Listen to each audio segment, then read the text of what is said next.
doing 3 computers at once is a little bit troubling. So we start all over again. So my name is Mark Buchanan. Good morning. I'm the chair of the Adult Learning Committee and also the president of the Church Council.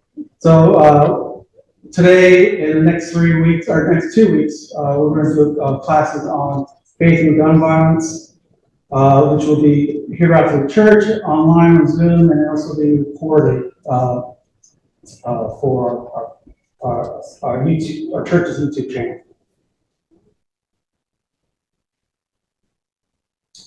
So as I said, there's a 3 sessions. Today we're going to be talking about gun culture in America. Next week, discussion on gun violence in America, and then finally the 3rd session, discussion on how we should seek compassion for others. And we'll talk more about that as we get to each session. So today's class is going to be on gun culture in America. And so, well, the way I want to start for everybody online and on here in person, some standard rules for conversation for sensitive topics. Gun violence and guns itself, firearms, talk about weapons of choice. This could be a tough subject it is a tough subject, but just want to make sure we're all in agreement. So we'll talk to each other with kindness and respect. I know we might be uncomfortable sometimes as we listen to and learn from others. We'll accept loose ends and unfinished ideas. Our beliefs are works in progress. We'll stay open to new perspectives and unexpected sources. And if we honor and respect each other, if we trust God and each other, if we actively engage each other in reflective give and take, and if we open our hearts and minds, the conversation will be more than just good, it will be great. Right, so on that note, we're talking about guns in our culture in America. So just for icebreaker, I will give it my best shot to facilitate this class. I'm ready to pull the trigger to start the discussion. The class will be blown away with my statement. Keep aware of spotting gun language in your sights. You can load your own experiences and fire away, but I suggest you scope out your target audience for this first, so it doesn't backfire and someone goes ballistic. Actually, got that. I didn't write that, so I massaged it in my own wording. But actually, just let everyone know, a lot of this information came from Common Ground, talking about gun violence in America. Donald Gaffney, and he actually was a former, the pastor now, but he was a former student at San Diego. So that's where he was for him to create this book and stuff in his outline for this class. All right, so how many guns are there in the United States? There's actually more guns than people in America. According to a 2018 survey from the Small Arms Survey, 393.3 million guns in the United States. So that's a lot. So how did America become the largest population of gun ownership in the world? And we'll be talking about these in the next few slides. So Pew Research had key facts. They did an analysis, and they found out 4 in 10 U.S. adults say they live in a household with a gun, including 30% who say they personally own one. So I want to make sure we're level set on these classes. We're not here to say we're going to get rid of your guns. That's not going to happen. If almost 50% of the United States folks have a gun, we're not going to be talking about getting rid of your guns. So I don't know if you can see that, maybe a little blurry, but on the screen. But so we were saying 30% own a gun, with the total household is 40%. Men is 43%. Women owning a weapon is 38%. And then it goes by gender or by race, age groups, college education or education levels in different regions. I won't go through them exactly, but it's doesn't matter where spectrum are you coming from. People do own guns, and for multiple reasons.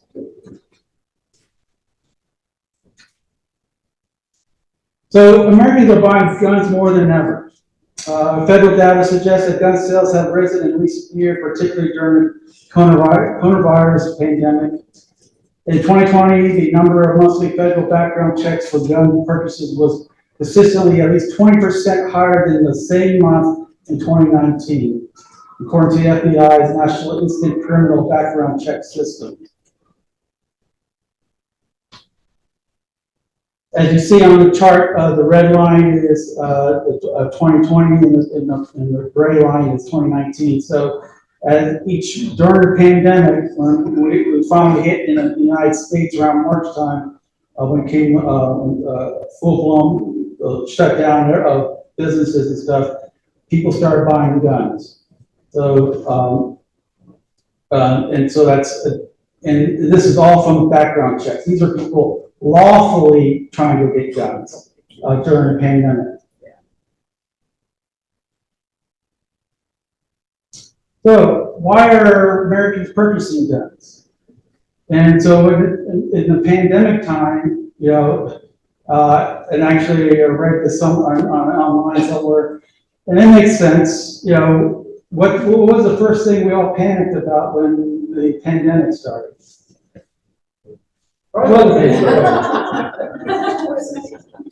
And guess what? We saw videos, people in Costco, Sam's Club, Walmart, all across the nation, fighting people for toilet paper. And so, and one thing, which we'll show actually a couple of videos today to present, but you'll see that people, are buying guns mostly on fear. Protection. Not that buying any gun is a bad thing, but why was the increase of buying guns? So, based on the Pew Research, 63% are buying for personal safety protection, 40% are hunting, 11% recreation sports, 6 are getting from passed down from grandparents or whatever. Some 5% work in the police or the military, 5% believe in Second Amendment rights, 5% always own one race with guns, family tradition, and so on. So there is a high percentage of why we're buying guns. There's always been people buying guns for the decades and decades past, and year after year, but it's been a slow, steady increase. But when the pandemic hit, people became scared and people started buying guns. So let's talk about how we got here. Why, of all the countries in the world, why is the U.S. has the most guns by far?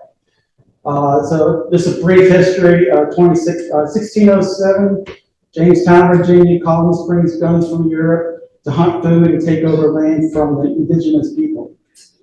Colonists created militias to fight indigenous people, so that's where we started taking over land.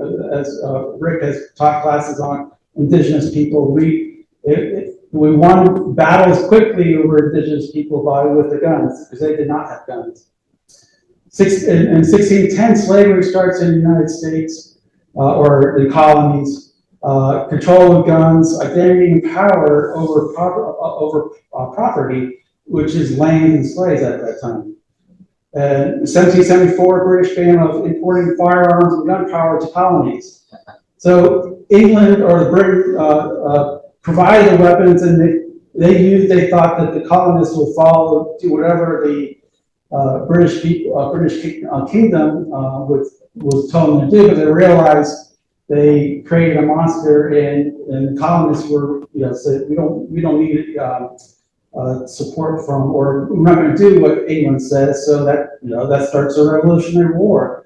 And in 1776, the Declaration of Independence, one of the first things we do as a colony, United Colonies, is we start learning to manufacture firearms on government contracts. So there was money to be made at the same time.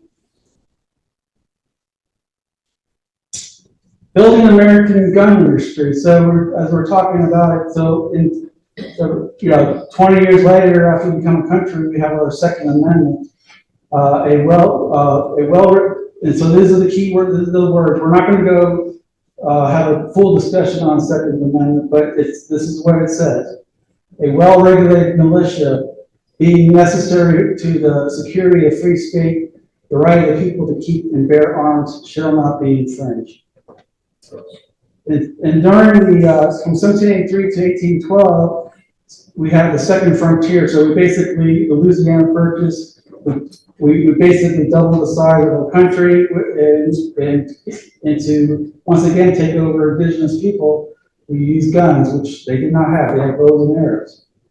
It wasn't a fair fight. In 1850, the U.S. became a world-class arms producer. This is a key milestone. We started building interchangeable parts and mechanized production, just similar to what Henry Ford did with the assembly line. We'll show that later. We became really efficient in building good quality weapons. 1861 to 1865, the American Civil War. This really supercharged American gun industry. We have more manufacturers across the entire country, not in certain areas where we first started. Then with gun laws, once we had so many guns in the United States, a government actually had to start slowing down some issues, something that they were super obvious. So the National Firearms Act of 1934, the excise tax on manufacture and transfer of certain firearms, and mandates the registration of those firearms. In 1938, the Federal Firearms Act requires gun manufacturers, importers, and those in the business of selling firearms have a federal firearms license and prohibits transfer of firearms to certain classes of people such as convicted felons. And then we have a president gets killed, we have his brother get killed, and we also have Martin Luther King get killed, and which causes 1968, the Omnibus Crime Control and Streets Act, prohibited interstate trade in handguns, increased the minimum age to 21 for buying handguns.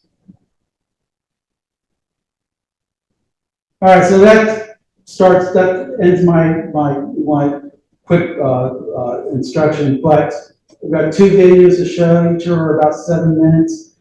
This first one is called Why Are Americans So Obsessed with Guns?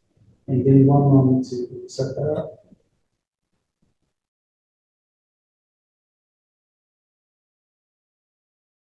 Guns have been around for centuries, but no nation has embraced the firearm as much as the United States. Of the 857 million civilian-owned guns in the world, Americans own nearly half of them. But what's behind our obsession with firearms? As a crime reporter, I wanted to show how easy it is for the average American to buy a gun. This is our colleague, Andy Campbell. In 2016, Andy traveled to Orlando after the Pulse nightclub shooting, which was, at the time, one of the worst shootings in American history, to see how easily he could buy a gun. And not just any gun. Andy wanted to buy this country's most popular assault rifle, the AR-15. It looks like a military-style weapon. It's supposed to look intimidating. It's supposed to be scary. It's supposed to put you off guard. This type of marketing makes these types of guns fly off the shelves. It makes them attractive to young people. The National Rifle Association calls it America's rifle and claims it's often used for hunting. The truth is, its only use is to kill people. There's no reason to use a semi-automatic gun to kill a deer, for instance. So how long did it take Andy to buy an AR-15 military-style semi-automatic assault rifle? We'll get back to that. Before we talk about buying a gun in the 21st century, we first need to go back to the 18th century, where guns were unreliable, they were perishable, they were very unwieldy. Many of them only lasted a year or so. They were prone to rust and rot, water damage of different kinds. This is Priya Sathya. a professor at Stanford University who studies the history of firearms. So when the American colonies rebelled against Britain in the 1770s, they could no longer count on getting firearms from the British for obvious reasons. And then after the war is over, it becomes a kind of government priority to invest in firearms manufacturing capacity within the newly independent United States. So Americans made their own, thanks in part to George Washington's foresight. George Washington really spearheads this effort to create government-run firearms factories. Then, in the 19th century, you see those developing into large capacity factories. This begins America's long history as a dominant firearms manufacturer. By the time the Civil War has ended, America begins pushing west. And this westward expansion depended on armed men going out and engaging in wars with Native Americans. But the proliferation of guns always came with the proliferation of something else: gun control. Because there's an interest in attracting settlers, so they need to look like safe places to live, not actually a Wild West. So in the 19th century, if you went to, a small town in Kansas or one of these new places opening up in the West, there would be signs greeting you that would say, leave your revolver at police headquarters and you'll get a receipt for that. So people weren't actually walking around in these towns fully armed. The mythology of an early American society replete with lax gun laws was a 20th century invention. And it's an NRA promoted myth. It's also something that shows up in Hollywood movies at the same time. The kind of really loose interpretation that we have of the Second Amendment now is something that you can date from the 1980s onward. Starting in the 1980s and 90s, developed countries begin responding to rampant gun violence by restricting civilian gun ownership. A 1989 mass shooting in Canada leads to the passing of the Firearms Act 5 years later. In 1987, the Hungerford Massacre in England leads the UK to pass the Firearms Amendment Act. And in 1996, following the Port Arthur Massacre, Australia bans nearly all automatic and semi-automatic weapons. So gun manufacturers focused their attention on the one developed country that was still open for business: the United States. Because markets everywhere else in the world were either glutted or they had really tight controls on civilian ownership of guns. So it became more and more important for the American civilian market to be open and for Americans to believe that to be American is to own not just one gun, but all the guns you can. So this is something that's being actively promoted by the NRA, which is representing gun manufacturers. And from there, gun sales grew in the United States. As a national crime reporter, I write the same story at least once a week, sometimes every day.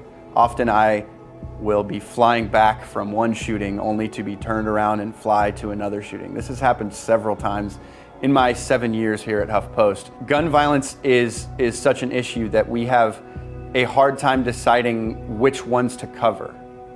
Priya, how long do you think it took our colleague Andy to buy an AR-15 in Orlando immediately following the Pulse nightclub shooting? Zero time? I don't know. How fast was it? During a state of emergency, I bought an AR-15 in about 38 minutes. 38 minutes? I thought it would be faster. The only reason it took 38 minutes and not less time is because there was such a backup of people buying guns. The irony of mass shootings is that for the gun industry, they're actually good for business. The only way to keep civilians in America continually engaged in buying ever more guns is by encouraging this fear that they're about to lose the right to buy guns. Hillary wants to essentially abolish the Second Amendment. There's a sort of spate of panic buying. Their goal is to eliminate the Second Amendment. Every time there's a mass shooting, Americans donate to the NRA. We're here. We're not going anywhere. And they buy AR-15s en masse. To stop a bad guy with a gun, it takes a good guy with a gun. And in turn, a vicious cycle continues.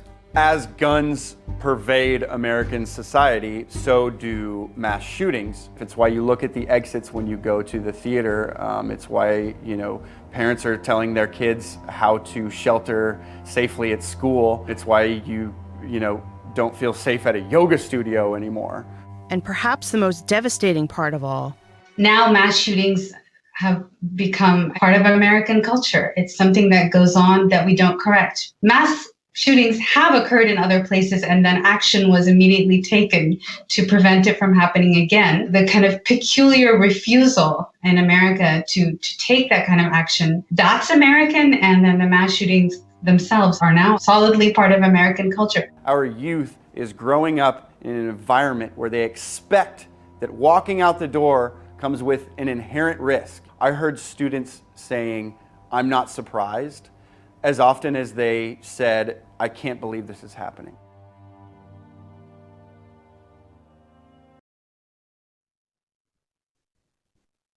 All right, so we just saw a video, this was produced in 2018 from Huffington Post YouTube channel. So it's just give you a taste, a little bit of history, what's going on, why we're even talking about this. So this is an open discussion. I don't want, that's why I brought that, the rules in the beginning of this class, how we should communicate and how should we have this discussion of what's going on. So, and anybody's free to feel free to say anything or talk about their experiences, but what are your experiences with guns?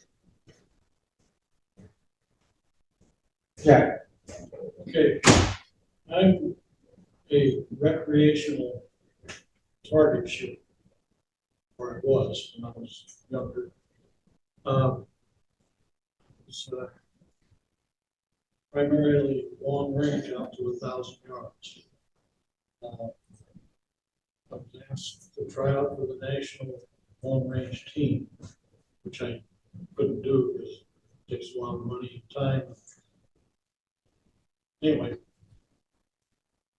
strictly along those lines, it's kind of like bowling. You go to the bowling alley, throw the ball down there, knock down all the pins and win. Same thing with target shooting. That and 16 years in the military. Yeah, I'm prior military myself, so I served 97 through 2003. I was a Apache helicopter mechanic, crew chief, and but your first MOS, the military occupational skills, everyone's a soldier. So in the Army, it was Navy, or Air Force is different. You guys, you don't let golf, That's it. Oh, competition. Yeah. So myself, personally, I have my own M16 A2 rifle. Shot the 249 grenade launcher, 50 cal weapon, and so so that's why I'm not an expert by no means, but I have shot weapons. And when I was growing up as a kid, my dad bought me. My mom would not have a gun in the house, but my dad did buy a BB gun. So I had one pump BB gun, so I had to do target practice as well. So that's my history. Go ahead. When I was a young boy, my dad used to take us out as he shot, is it pucks or something? They come up in the air and then you aim your gun at them and shoot them down. What do you call them? Yes. That's what I watched that. But then he took us boys fishing with him, but never hunting with him. He went up from New York to Maine to shoot deer. And then we had to eat the stuff afterwards. But, but I never saw my father shoot anything like that. So, yeah. Yes. I'm married to Jack, and he's the recreational shooter. But our own family's experience with guns. When my mother's oldest sister was 3, she had her eye shot out with a neighbor's BB gun, and so that was early in the 20th century.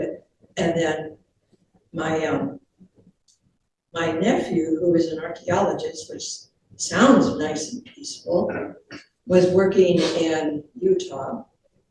Nevada, and they were staying in Winnemucca and out working on a site. And he had gone to a restaurant and was walking back to his hotel, motel, whatever it is in Winnemucca.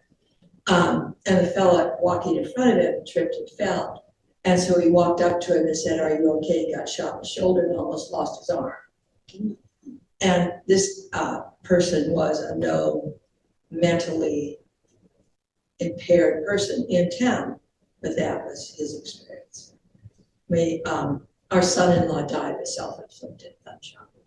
Oh, wow. Gia Soriano, who died in Marysville, that shooting, was a daughter and granddaughter of longtime friends of ours. So we've kind of seen both sides of it. We're very careful. Dan? Yeah, so we used to go shoot clay pigeons. And then when we had kids, got rid of the guns because we figured if they're anything like me, they know how to get into a gun case. And then our son was murdered in Briar, and he's in the columbarium out there. Yeah. I think that one thing we're not looking at is the calendar time. And the early days, not only was protection against Indians, but roving bands of bandits that would go into a farm and so on, people think did. But there was also, you had to feed your family. And a lot of it was hunting. You had to have a good rifle. And there's a lot of good reasons back in those days for having guns, protection. In the West, they said the pistols was the greatest thing for shooting a rattlesnake.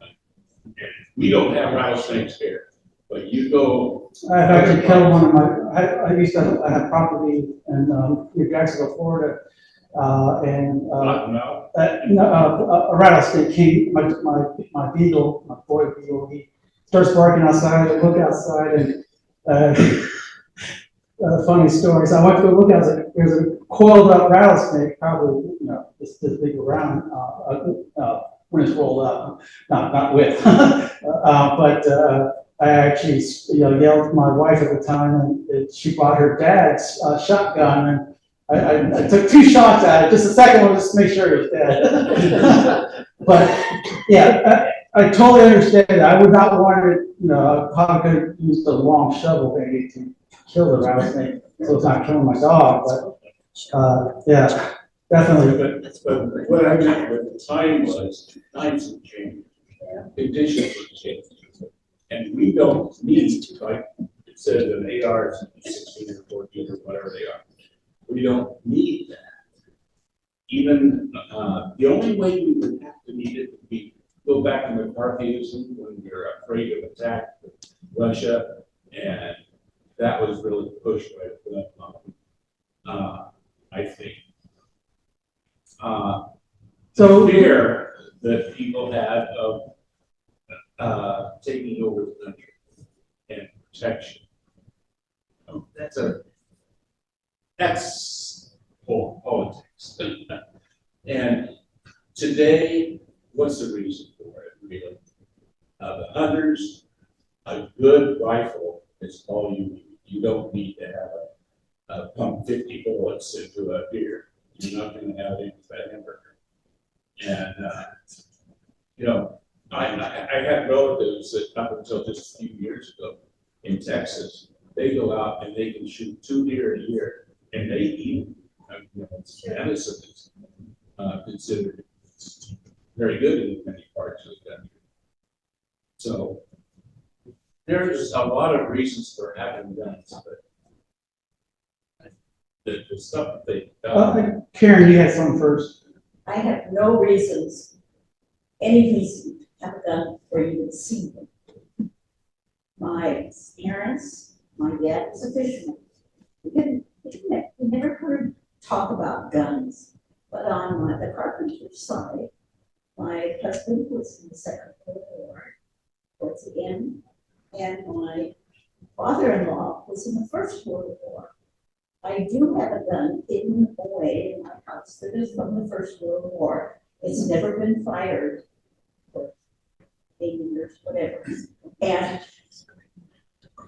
I see no reason, and it's so sad that we are so fearful that we have guns to kill not just animals, but people.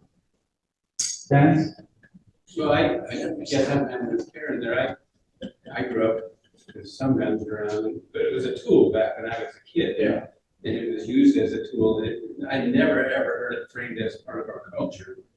And I think it's pretty clear that we've been taught, or we've been led to believe that it's part of our culture, and then frame this argument around the Second Amendment, which is in my opinion, a complete distortion of why that was written and why it seems to be sacrosanct that you can't change it. And it's just part of the two Americas we have that are divided by cultural issues intentionally. And because we have a democracy, it's very, very difficult to break through that, to try to do regulation. And so my fear is we're stuck with this. And unless something so dramatic happens that would break through that, I'm really disturbed by what's happening around, especially assault rifles. But it's hard for me to accept that it's part of our culture, and I fear that it is. Anybody online? Yes. Yeah, go ahead. So I did not grow up around guns. Grew up in an urban environment. My dad was in World War II, and never was around guns. When I was in my 20s and moved out here, I had a very good friend who was in the Army Reserves, and he had a gun. He didn't want that gun in the house that he was renting because there was a kid in that house, so he kept it in his car. And long story short, through a traffic altercation, he ended up shooting another person, and my friend got a 14-year sentence for doing that. So that definitely colored my view of guns, and if I were queen of the world, there wouldn't be any guns. We don't need them. But then I married Mark, and met Mark and married Mark, and it was a difference of opinion from our backgrounds, and I had to get used to there being other ideas besides my own. So I grew up in a family where my father was on the Air Force rifle team, best shot in the nation at one point, and we always had firearms in the house, and it was just something we always had. And once in a while, we go out plunking with them, and it's on my mother's side, we grew up in the West. You know, one of my relatives, Butch Cassidy, you know, we're a Western family that way, and we always had firearms in the home, but we're not gun nuts. We just have some. All right, thank you, Mark and Eddie. Anybody else? Jack? Okay, the 223, the AR-15, the M16, it's 223 caliber. That's illegal. And the same goes with ammunition. Our son was killed by a gun that was left on a table. Somebody grabbed it. They didn't have any ammunition, so it was a 357 collectors, and the Buffalo homeowner had ammunition lying around, so the son got the ammunition and sold it to the person that had the gun. Apologies, everybody. Because this computer's down, can't hear you guys because all the mic is going through that computer. So, folks online, apologies on that. Give it a minute. Maybe 2 minutes. 2 minutes. Yep. So when we lived in Italy, I was actually interested in buying some Granelli shotgun for my brother and myself. And so I went down to the gun store in Naples, and we started talking and looking at some different shotguns. But then I went through the process of trying to figure out how I would buy it and what I'd have to do to get it back to the States. I could not keep it in my home. I could not keep it on I would have to actually rent someplace that the police would regulate, and then they would turn it over to the U.S. military, which would have to hold it until we moved, and then they would have to some shipping process, which is very expensive. The other thing so again, it just wasn't worth it. The other thing, when we were living in Italy, we were told there'd be burglaries. And Americans, we want our gun and we beat the person up or whatever that came in the house. We were warned immediately, like the first or second day we were there, that if someone came in your house and tried to take something, you could try to keep it in the house, but don't try to hurt the person, because if you if you actually hurt that person, you would be charged with assault. So it is totally different, and let alone nobody had guns. If you would have shot somebody in your house, you would have been murdered, as opposed to how we are in the States. So it's totally different and different than what it is over here. And in Switzerland, they regulate bullets. You only allow X number of ammunition. Switzerland still have the army where every house has the rifle, and they have to go out and be trained each year, and as a standing army. I don't know if that's still in effect or not, but it was years ago.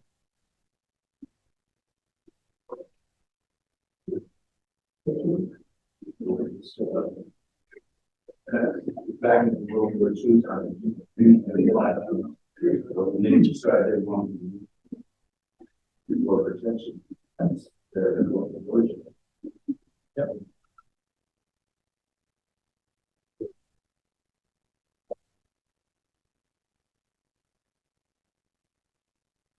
Yeah, Switzerland's still that way. So is Israel. You have to grade. Recording on topics. Screw.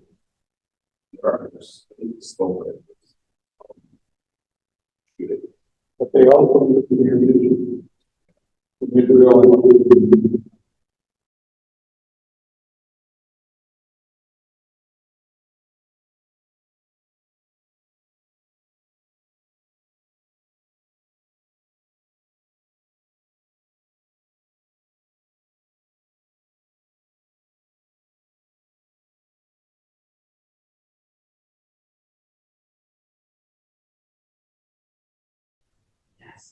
You hear us now?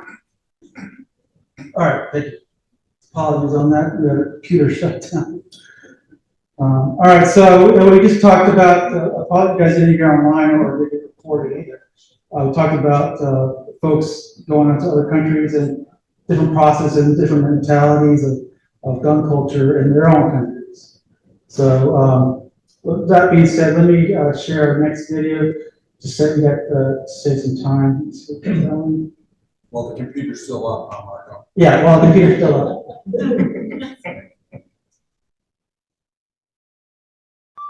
Of all the artifacts that were aboard the good ship Mayflower, not a single gun is known to have survived. But historians believe they were probably there, accompanying the Pilgrims to Plymouth Rock. Guns are so woven into the fabric of our founding that on the 4th floor of the Smithsonian's National Museum of American History, they have their very own vault. I'm sure there's people that would give anything to come in here and see these things, right? Yeah, I get lots of visitors who are just astounded and don't want to leave. David Miller is the curator here. He's got guns of all shapes and sizes and calibers. George Kennan. Ooh, that one is probably from Russia. And every one has a historic reason for being here. This is the type of weapon that would have been used at Lexington or Concord. It's not the gun that kicked off the revolution with that shot heard round the world, but it's similar. The musket is now in every history book. It's come to symbolize freedom and independence, even celebrated on Broadway in the smash hit Hamilton. Guns are just part of our everyday language, going off half-cocked, flash in the pan, bite the bullet. They're all rooted in firearms lore.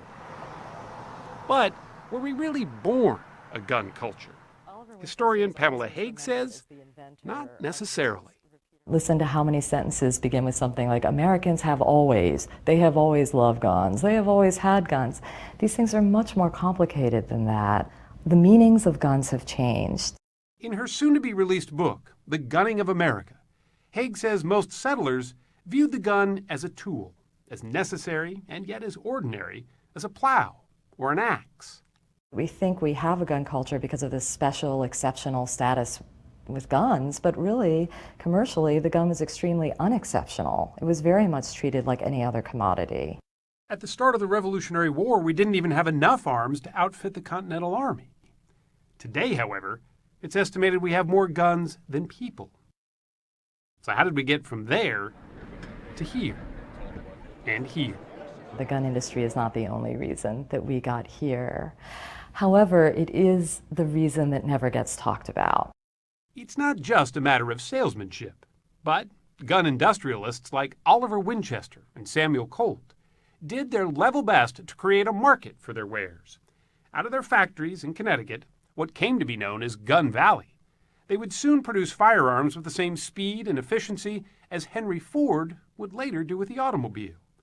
Best known, the Winchester 73 and the Colt single-action Army revolver, two of the guns that won the West. But as the frontier disappeared, so did the desire of many Americans to own a gun. These guns were not just selling themselves, they weren't just flying off the shelf. So by the 20th century, gun makers started to market their guns not just as a tool, but a feeling. What was once needed now had to be loved.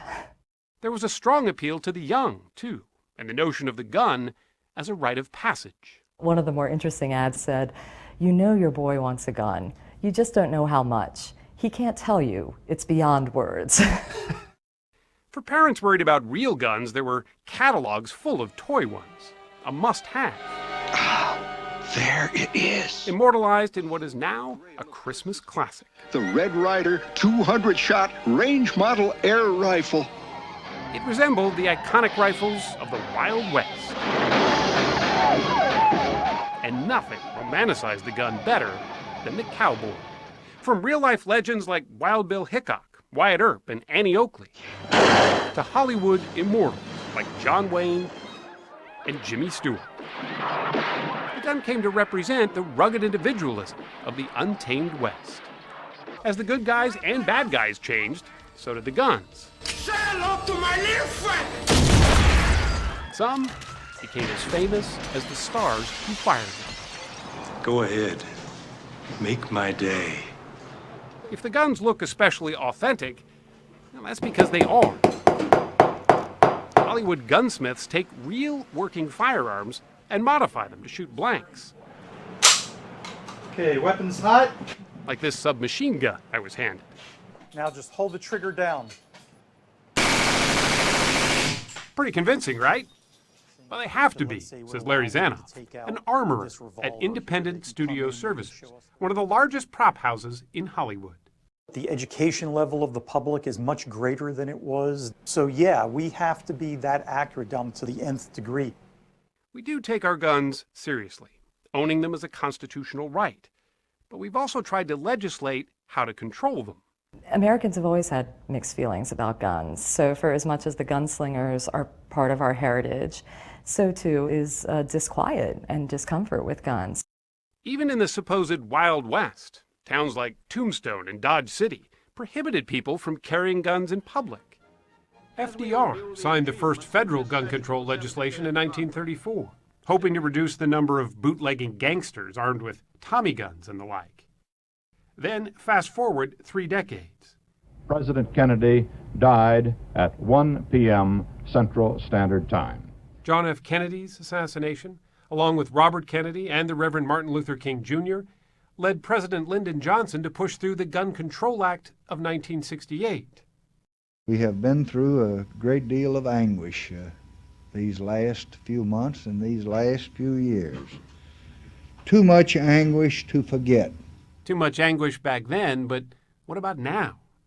Today there seems to be an alarming sameness to our gun violence, from Columbine High School to a Tucson parking lot, to a movie theater in Aurora, and a grade school in Newtown. These incidents don't decrease gun sales. Instead, gun sales tend to go up. In fact, U.S. gun makers produced nearly 11 million firearms in the year after Sandy Hook. Not far from there, in Hartford, Connecticut, sits a church built by Samuel Colt's widow. It stands as a unique symbol of just where guns sit in our culture today. Because mixed in with the cherubs and the saints, you'll find her husband's firearms as art on the walls mingling with the ivy, hidden at the top of the church's columns. And maybe that's the place guns will always occupy, worshipped by many, their presence carved in stone. All right.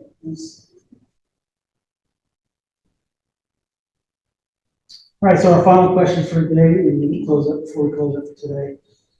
So you just saw a second video. What images come to mind when you think about American gun culture? Are they mostly historical or contemporary? That's just because that's here and now. Yeah. So I heard a lot, and nothing bad about it. I heard a lot about people, or folks online and here that, we had guns in the past, but we didn't have the type of the mass shootings or stuff like that we have now. So that's why I fully expected to hear everybody say contemporary for what's going on in today's world. Anybody else online want to talk about that, or? All right, I guess not. Or Mark, do you have anything to say?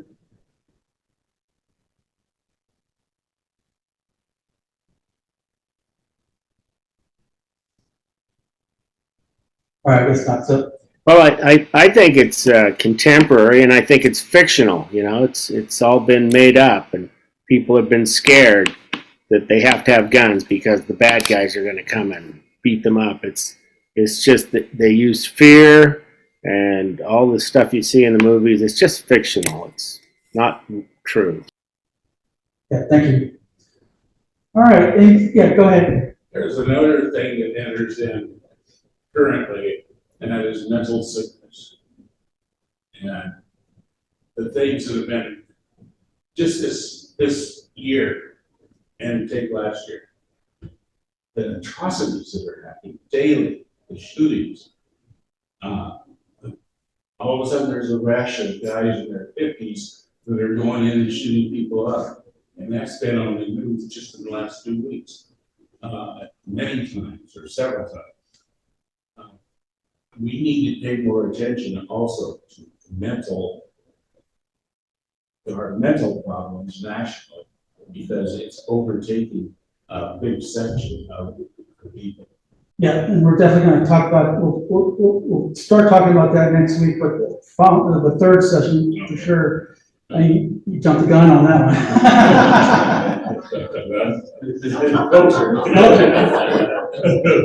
one. Perfect. He's giving a softball pitch. All right. So, if anything else, does anybody else have anything else? Any questions, concerns? I got one. Yeah, go ahead. Okay, so I am when you see people practicing shooting on television, cover this, and they'll be shooting at a human figure, right? Just an outline of a human figure. Okay, so that alone that's crazy. I mean, why are we learning how to shoot people? In the military, we do that. We do use, that's where we shoot at in the military. But I say gun ranges where there's circular targets and little ranges get smaller and smaller. The idea when you do practice shooting is, you take 3 shots and you want to find your shot group, and your shot group tells you if you're aiming right. But aiming at a human target or imaginary human target, I do understand the point of view. It doesn't make sense. Well, it does make sense if you're concerned about people breaking into your house and you're paranoid, and I want to protect my family. If you're in that mindset, it does make sense, and better to have people that are trained, I suppose, than don't know what they're doing. But that's a whole different. That's a whole different. We didn't lock our house. You said right off, the primary reason that people were buying guns is self-protection. And who are they going to be shooting if they're doing self-protection? True. Practice what you intend to preach. Yeah. Chris. Well, I think what you're saying in this whole started out was historically for the last 300 years, the guns began in this country to where they are today. It's changed completely and all different in terms of how they're used. Yeah. growing up in the 50s, just after World War II, our heroes were the American soldiers and the cowboys on TV, and everybody had a BB gun and that kind of thing, as you saw in there, and you learned to mess around with that. But what changed for me is being drafted, going into the Army, going to Vietnam, and seeing what guns can do to people. And I never wanted to have anything to do with guns after I got out of the military, because guns were just, you know, they were used to kill people. And when we were trained in the Army in the 60s, that we started with the M1s, but they also trained us with the M16s. The M16s were the machine gun type gun that the AR-15s are today. And so that changed, because World War II was M1s. And the 16 became the rifle of the soldier in the 60s. Yeah. And so that's what the AR-15s are. And they're military guns. They don't belong in the civilian's hand. So that's what. Yeah. I think it was last one or coming, yeah, I see some of the videos later, but as part of the thing about the war of the AR-15 is if you had it in your hand, or I carried M16, M2, it was scary looking, you know, and if you're trying to protect your house from whatever threat, you know, having that gun is added flavor to the fear factor when you're trying to, you know, protect your house, you know. But it's used for intimidation. It's used for intimidation. Yeah, yeah. All right. So that being said, let's table it for now. And so our next Sunday's class, we're talking about the gun violence in America. You know, what causes somebody to why is there so much mass shootings pretty much every day of the week? And, you know, for me, you know, the reason I'm doing this class is, for me, the final straw was Uvalde. Seeing those kids gunned down. I was supposed to do this class back in October, but got in a car accident, so I couldn't do it. But I'm glad we're here to do it. This is a tough subject. There are different viewpoints. Everyone has their own different experience, but we're here to discuss it. And so I appreciate everyone's coming here. So thank you, everybody. Thank you, everyone, and we'll see you next week. Thank you.